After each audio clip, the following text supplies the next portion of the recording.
At the stroke of midnight hour, when the world sleeps, India will awake to life and freedom. A moment comes which comes but rarely in history, when we step out from the old to the new, when an age ends and when the soul of a nation long suppressed finds utterance. It is fitting that at this solemn moment we take the pledge of dedication to the service of India and her people and to the still larger cause of humanity. These words echo through the pages of history as Prime Minister Nehru addressed the world as an independent India on the 15th of August 1947. I often ponder about the word independence said across various contexts, be it the 15th of August 1947, the year India got independence from the British Raj. As a third-generation immigrant from Sindh, having grown up with stories about how our families had to build from scratch after being forcefully thrown out of our homes, this date is of personal significance to me. When I ponder about independence for myself, I'm reminded of the 10th of May 2008, the date I, along with my 19-year-old buddies, founded a digital advertising agency in halls much like these amidst the global recession. I was no older than most of you. Little did I know at the time that my urge to not drag myself through one more intellectually numbing internship would lead me to write the blueprint for the digital ecosystem across the country. Speaking of my college days, if I was to think about independence in your context today, on the 5th of March 2022, what does independence mean to you young teenagers? Overnight, you are recognized as legal adults with the power to vote, drive, and do a whole bunch of other things that we can talk about later. So what does the word independence truly signify across all these three different contexts? It signifies power. The power to make decisions that you choose to make and learning to thrive with whatever the consequences. Now, relating these into my professional journey, for me, being independent meant learning everything on my own, and by that I mean everything. From learning about antiseptic cleaning soaps to washing the floors to learning quite miserably the importance of licensed softwares. From preparing food for ravenous designers working till the wee hours of the morning to even doubling up as the in-house agony aunt on occasion. This was an era when being an entrepreneur and owning a startup didn't have the glamour that it does today. No Sequoias and SoftBanks, no CEOs and IPOs, no exits, and definitely no 20-year-old millionaires. We did it and did it all on our own. Before we knew it, our motley team of 4 was over 200. Our makeshift office in my bedroom was now offices across 3 cities. We loved what we did and seized every moment as an opportunity to create the work we believed in, with people who were committed to our vision in a culture that cultivated and fostered creativity and excellence. This reminded us every day why we were doing what we did, and I can say it made doing it a whole lot of fun. By the mid-2010s, almost every legacy brand in India wanted to work with us. We managed digital solutions for Cadbury, L'Oreal, Axe, Pepsi, Asian Paints, Star TV, Zee, Sony, IPL teams, ISL teams, hospitality, F&B brands, Alcobev brands, even Kingfisher Airlines. We've done this all on our own. No investors, no partners, just a bunch of restless kids, fearless and independent. Every newspaper wanted to know our story. The traditional ad agencies hated us and loved us at the same time. And soon enough, the big boys took notice. By 2014, we were on the radar of every global advertising network. Now, to give you some context, there are 6 major agency networks that own and control about 90% of advertising agencies globally. Consider a network to be a holding company. Exactly how the same holding company owns Smokehouse Delhi, Social, and Saltwater Cafe. The same company makes sure you have a good time, whether at lunch, for evening drinks, or at dinner later that night, and gets rich while doing so. Similarly, networks were formed because agencies started grouping themselves together with the intention of collectively solving their clients' marketing problems. Networks deliver a wide variety of solutions consistently around the world and have very quickly become conveniently advantageous and reliable partners for their clients.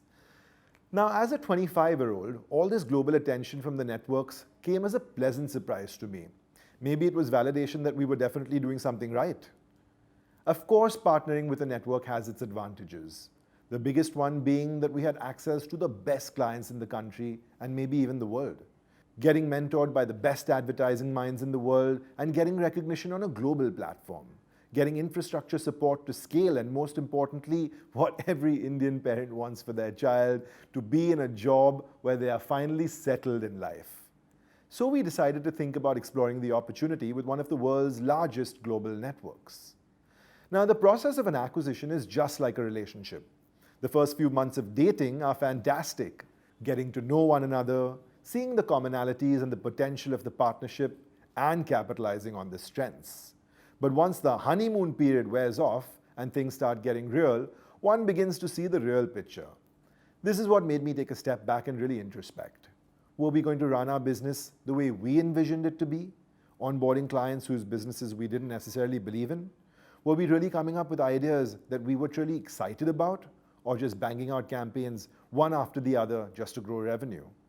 What was my own individual career map going to be in 5 years? Were the advantages really going to outweigh the disadvantages? And most importantly, were we going to solve the kinds of problems that we dreamed of solving?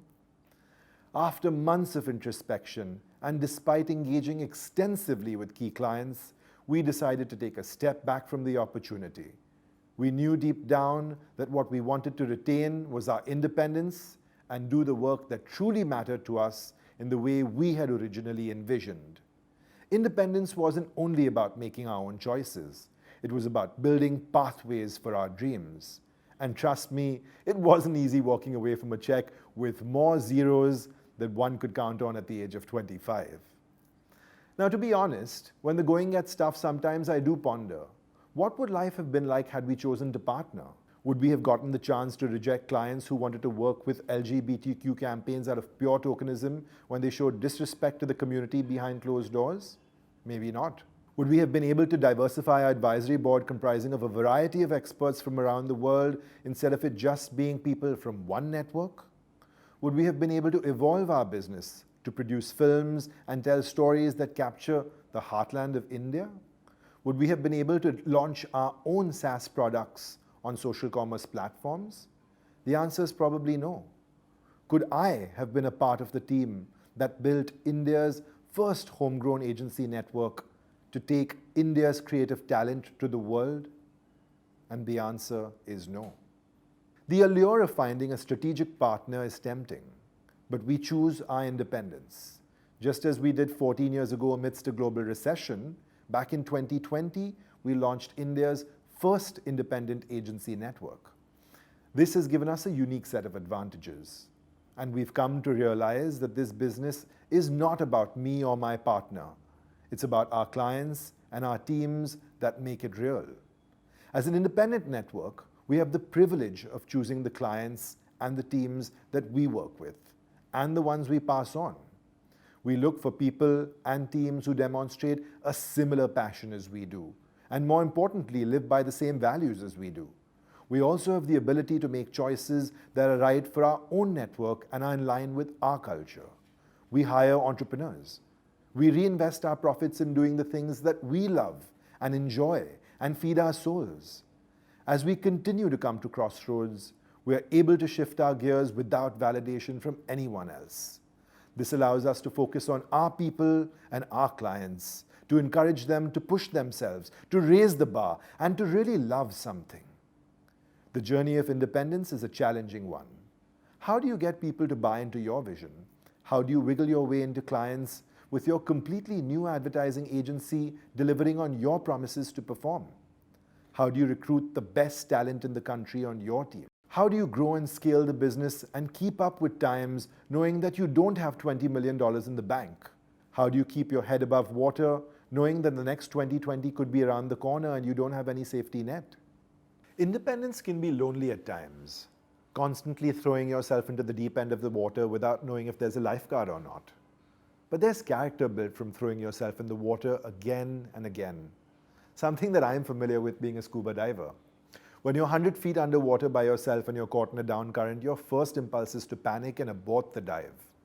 But if you trust your gut and your learnings, you may just get to experience something that's beautiful. Today, 14 years later, digital is the everyday norm. And everyone is an entrepreneur launching their next big startup that's getting funded and getting airtime. But we're still creating our own blueprint in advertising. We're writing a new roadmap for advertising in India and around the world. I'm not sure how this story ends, but know that you're a part of it. Know what you're going to experience. I'm going to trust my gut. And if you want to be a part of it, you need to trust yours. And know that this will be an adventure worth experiencing.